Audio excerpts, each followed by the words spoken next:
감사합니다. 봉독하신 본문 말씀에 의지하여 눈물 없는 곳으로 인도하시는 하나님이라는 제목으로 말씀 나누실 때 주님 주시는 은혜가 성령으로 함께 하시기를 간절히 기원합니다.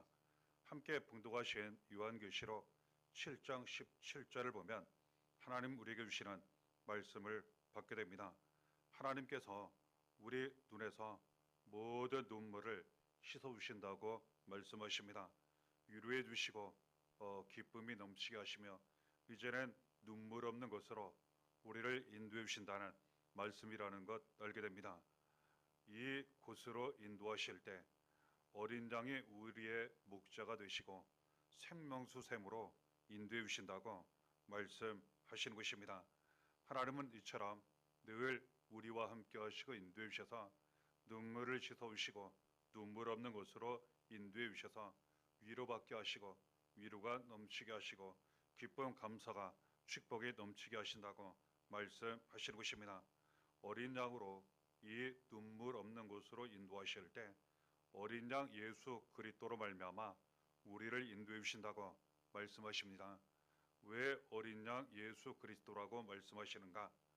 예수 그리스도께서 어린 양처럼 우리 대신 제물이 되어 죄값을 치러 주심으로 말미암아 이 모든 죄에서 구원받게 하시고 눈물 없는 곳으로 생명이 있는 곳으로 우리를 인도해 주시기 때문이라는 것 알게 됩니다. 예수님은 어린 양 예수 그리스도로 오셔서 우리를 모든 죄에서 구원하시고 인도해 주셨다는 것 알게 됩니다. 요한복음 1장 29절에 보라 세상 죄를 지고 가는 하나님의 어린 양이로다. 우리를 죄에서 구원하신다고 하는 것은 모든 사망과 멸망에서 저주에서 구원하신다는 것을 의미합니다. 모든 눈물에서 구원해 주신다는 것을 의미합니다. 눈물 없는 것으로 인도해 주신다는 것을 의미합니다. 이를 위해 예수님은 피를 흘리셨고 우리 대신 많은 눈물을 흘리셨습니다. 베드로전서 1장 19절에 오직 흠없고 점없는 어린 양 같은 그리스도의 보배로운 피로 된 것이니라 말씀하십니다. 죄에 대해서는 반드시 그 대가 결과가 나타납니다. 많은 눈물이 있게 됩니다. 이 모든 죄에서 우리를 구원하시기 위해 그 결과 그 대가 눈물에서 우리를 구원하시기 위해 예수님은 이 세상에 오셨고 우리 죄를 다 짊어지시고 우리 대신 고난을 당하셨습니다. 십자가에 못 박혀 피 흘려 죽으셨습니다. 그러나 다시 살아오셨고 누구든지 예수 그리스도를 믿기만 하면 이 모든 죄 눈물에서 구원을 받게 하신 것입니다. 이 예수 그리스도의 보배로운 피가 이제는 우리에게 확실한 표적이 되었다고 말씀하세요. 분명한 표시가 되었다는 겁니다. 예수 그리스도의 피가 우리에게 나타나 새겨져 표적이 되었다고 하는 것은 매우 중요한 의미가 있습니다. 출애굽기 12장 13절에 내가 애굽 땅을 칠 때에 그 피가 너희가 사는 집에 있어서 너희를 위하여 표적이 될지라. 내가 피를 볼 때에 너희를 넘어가리니 재앙이 너희에게 내려 멸하지 아니하리라. 이스라엘 백성들이 애굽에서 노예로 학대를 당할 때 하나님께서 모세를 통하여 이스라엘 백성들을 구해내시겠다고 말씀하셨습니다. 그 일들이 진행이 되었습니다. 그 나라 애굽의 왕 그리고 신하 백성들이 순순히 놓아주지 않았어요. 하나님 말씀을 들었지만 순종하지 않았습니다. 그때 그 땅에 재앙이 하나하나 일어나기 시작했습니다. 마지막 재앙은 죽음의 재앙이었어요. 처음 태어난 가축 사람 다 죽을 것이라는 하나님 심판의 말씀, 멸망의 말씀이 임하게 됩니다. 이 일이 이루어지기 전 이스라엘 백성들 그 땅에 함께 살고 있을 때에 하나님 그 죽음을 피할 수 있는 길에 대하여 말씀하셨어요.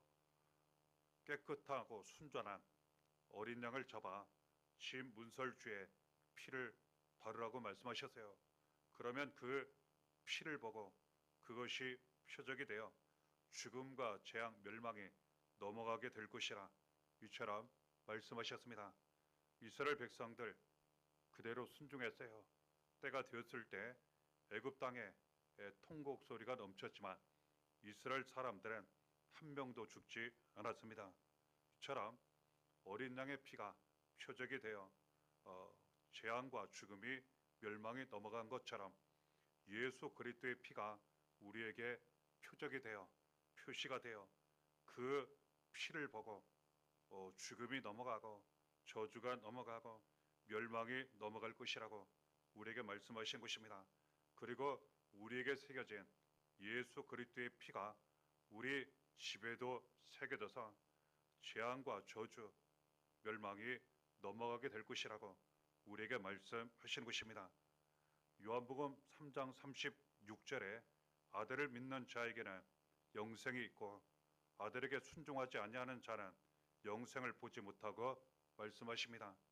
누구에게 이처럼 예수 그리스도의 피가 모든 죄에서 구원받게 하시고 표적, 표시 새겨져서 우리와 그 자녀 가정에 새겨져서 모든 죽음과 재앙, 저주가 지나가게 되는지 말씀하시기를 아들 예수 그리스도를 믿는 사람, 아들 예수 그리스도를 순종하는 사람, 바로 그 사람들에게 영원한 생명이 있을 것이요 표적이 될 것이라 우리에게 말씀하신 것입니다. 그래서 우리는 하나님이 보내주신 하나님의 아들 예수 그리스도를 믿고 영접하고 날마다 순종하며 사는 사람들입니다. 그러므로 말미암아 우리에게 예수의 피가 표적이 되었고 그리고 우리 집에 자녀에게 표적이 되었고 이제는 죽음과 저주 멸망에 넘어가게 되는 삶을 살고 있다는 것 알게 됩니다. 요한 1서 5장 12절에 아들이 있는 자에게는 생명이 있고 하나님의 아들이 없는 자에게는 생명이 없느니라 말씀하십니다. 누구에게 이 은혜와 능력이 나타나는가 말씀하시기를 아들 하나님의 아들 예수 그리스도가 있는 사람 그에게는 영원한 생명이 있다고 말씀하십니다. 모든 것이 지나간다고 말씀하세요. 그렇습니다. 우리 안에 예수 그리스도가 계십니다. 그러므로 말미암아 영원한 생명이 우리에게 있게 되었고 모든 것이 지나가게 된 것입니다. 이것을 바꾸어 표현하면 항상 우리 안에는 하나님의 아들 예수 그리스도가 계시는 삶을 살아야 한다는 것을 의미합니다. 그러면 우리는 늘 살아있고 모든 것이 안전히 지나가게 된다는 것 알게 됩니다. 아들 예수가 있는 사람에게는 생명이 있습니다. 하나님의 아들 예수가 없는 사람에게는 생명이 없다고 말씀하신 것입니다. 이처럼 어린 양 예수 그리스도는 이 모든 죄 사망 저주 멸망에서 우리를 구원하시고 눈물 없는 곳으로 하나님 아버지께로 천국으로 날마다 인도해 주신다고 말씀하시는 것입니다. 또한 어린 양 예수 그리스도는 목자가 되셔서 어린 양 같은 우리를 날마다 인도해 주신다고 말씀하시는 것입니다. 요한복음 10장 11절에 나는 선한 목자라 선한 목자는 양들을 위하여 목숨을 버리거니와 말씀하십니다. 선한 목자는 우리 입장에서 쉽게 이해하면 착하고 좋은 목자를 의미합니다. 목자는 양을 기르고 돌보는 지키는 사람입니다. 그 목자 중에 착하고 좋은 목자가 있고 사꾼 목자, 나쁜 목자가 있다는 거예요. 차이점은 무엇이겠습니까? 선한 목자, 착한 목자는 그 양들을 지키기 위해 자기 목숨을 걸어요. 때로는 목숨까지 버리기도 합니다. 하지만 사꾼 목자, 나쁜 목자는 이 양에게는 별로 관심이 없어요. 그 일을 함으로 받는 돈에 대하여, 값에 대하여 더 중요한 가치, 의미를 둡니다. 그래서 양들이 위험에 처하면 자기도 위험하기 때문에 언제든지 양들을 버립니다. 예수님은 선한 목자로 오셨어요. 어린 양 같은 우리를 지키시고 돌보시고 인도해 주시고 오셨는데 목숨까지 버리시고 우리를 지키시고 살리셨다고 말씀하시는 것입니다. 요한복음 10장 10절에 도둑이 오는 것은 도둑질하고 죽이고 멸망시키려는 것뿐이요 내가 온 것은 양으로 생명을 얻게 하고 더 풍성히 얻게 하려는 것이라 말씀하십니다. 인생을 살다 보면 마치 아무 잘못도 없는데 도둑 맞는 것처럼 잘 되지 않고 어려울 때가 있습니다. 예수님 우리에게 오신 것은 양같이 연약하고 부족한 우리에 대하여 생명을 얻게 하시고 더 풍성히 얻게 하기 위하여 오셨다고 말씀하세요. 그래서 예수 그리스도가 우리와 함께 하시고 날마다 우리를 인도해 주시면 우리에게는 생명이 있게 됩니다. 영원한 생명이 있어 모든 것이 살아나요. 그리고 이 영원한 생명이 우리를 통해 넘쳐나게 됩니다. 우리를 통해 예수 그리스도의 영원한 생명이 자녀에게 나타나요. 가정에 나타납니다. 교회에 나타납니다. 우리를 통해 더 많은 사람들에게 나타납니다. 우리처럼 우리를 통해 많은 사람들이 구원받고 살아가게 된다는 것 알게 되는 것입니다. 이러한 목자가 되셔서 예수 그리스도께서 우리를 하나님 아버지께로 천국으로 눈물 없는 곳으로 인도해 주실 때 당연히 우리는 믿고 의지하며 따라가야 하는 것입니다.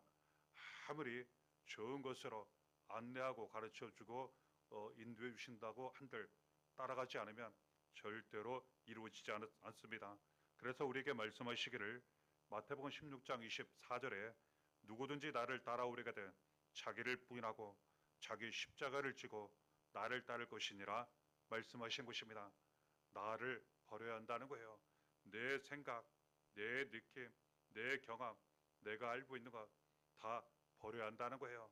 그리고 이 과정에서 고난을 잘 감당해야 한다는 것입니다. 그러면 그 길이 죽는 것 같지만 사는 길이에요. 버리는 것 같지만 잃는 것 같지만 모든 것을 얻는 길이라는 것 알게 됩니다. 이처럼 예수께서 목자가 되셔서 어린 양 같은 우리들을 가장 좋은 것으로 눈물 없는 것으로 인도해 주신다고 말씀하시는 것입니다.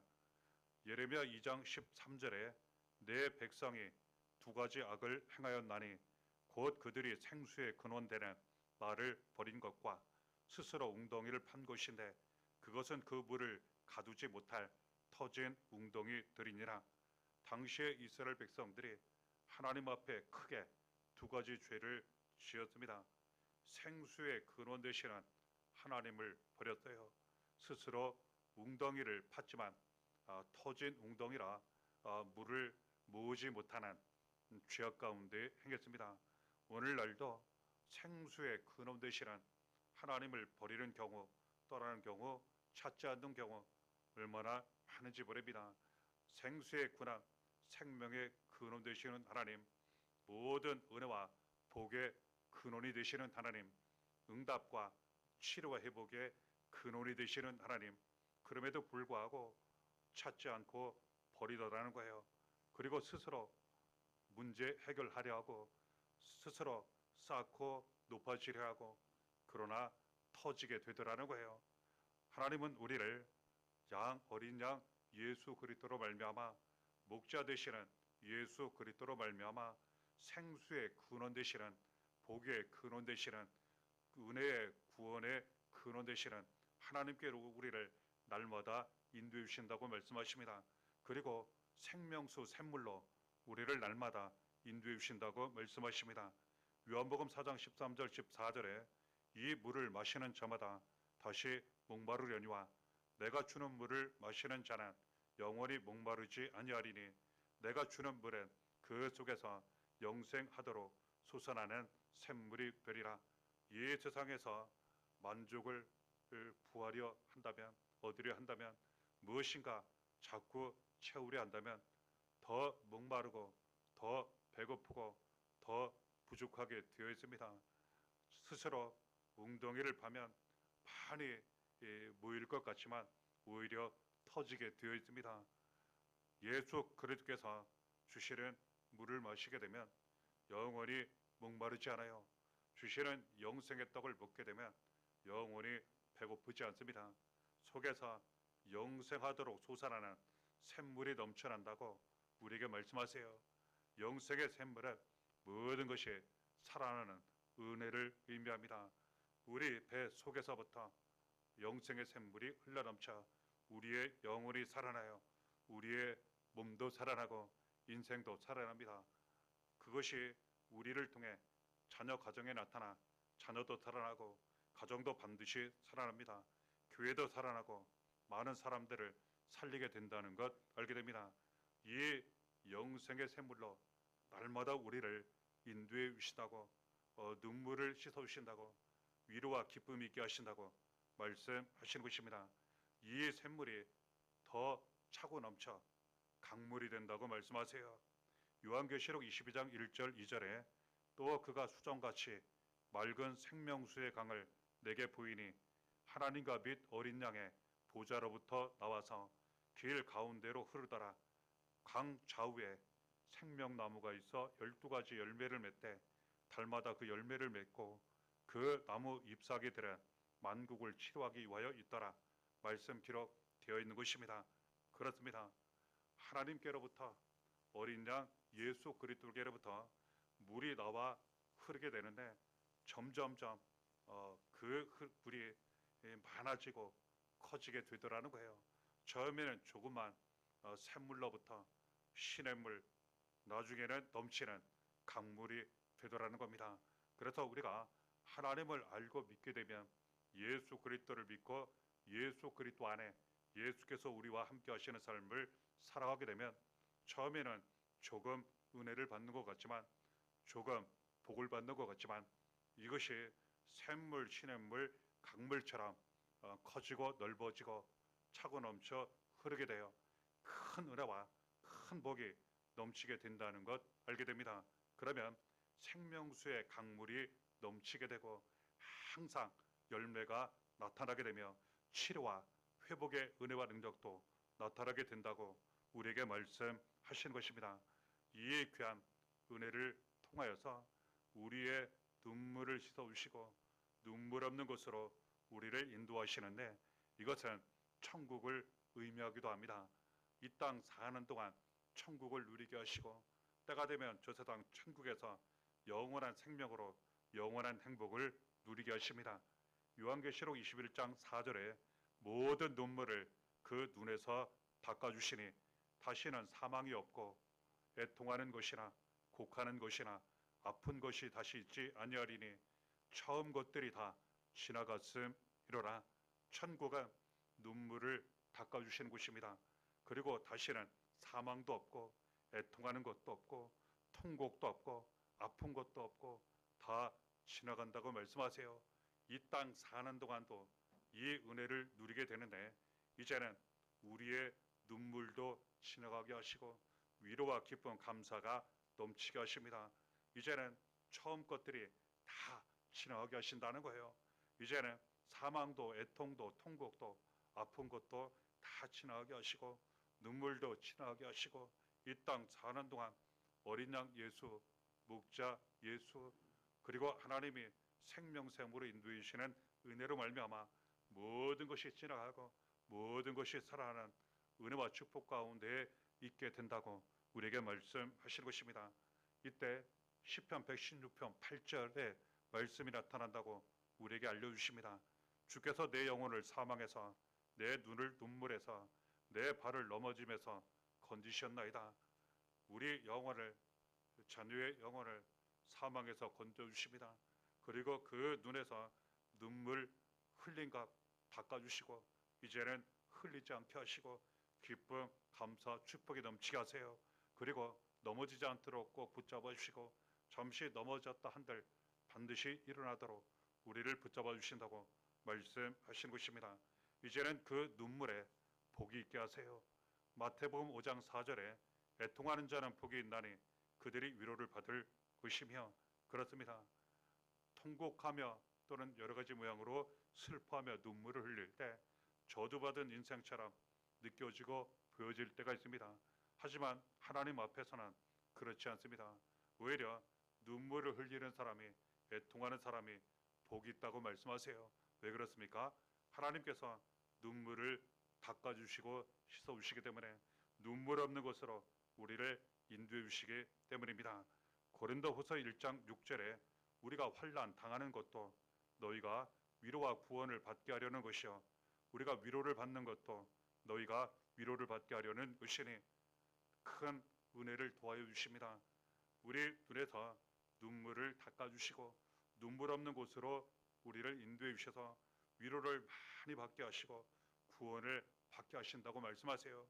그리고 이 은혜가 가정, 자녀, 교회에 넘치게 하시고 우리를 통해 많은 사람들에게 넘쳐 흘러가게 하신다고 말씀하시는 것입니다. 그래서 우리를 눈물 없는 곳으로 인도해 주셔서 우리를 통해 어려움 당하는 많은 사람들이 위로를 받게 하시고 사랑을 받게 하시고 구원을 받게 하신다고 말씀하신 것입니다.